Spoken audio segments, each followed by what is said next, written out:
In today's video, I'm going to teach you how to add checkboxes in Smartsheet. Checkboxes are a simple but powerful way to track status, mark tasks as complete, or flag items that need attention. In this walkthrough, I'll show you exactly how to turn a regular column into a checkbox column, and then how to use those checkboxes effectively in your sheet. First, open your project sheet in Smartsheet. Make sure you're on the grid view so you can see your columns and rows clearly. If you're following along, you should already be signed in and have the sheet you want to modify open on your screen. Next, move your mouse up to the column where you want to add checkboxes. You'll want to click on the column header itself, not just a cell. This is the area at the top that shows the name of the column. Clicking here will highlight the entire column and open up the column options. Once the column is selected, look for the option to edit the column properties.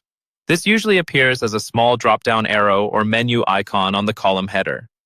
Click that, and a menu will open with several choices related to that column.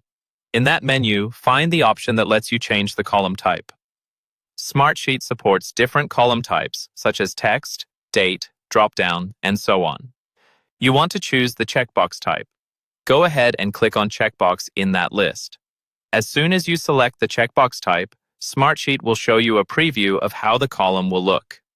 Each cell in that column will now display an empty checkbox instead of plain text.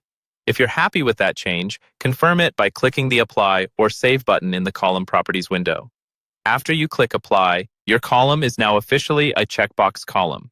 You can start using it right away by clicking any of the checkboxes to check or uncheck them. This is great for marking tasks as done, tracking approvals, or creating simple yes or no indicators. If you ever need to adjust this later, you can repeat the same process. Click the column header, open the column properties, and change the column type again. That's all there is to it.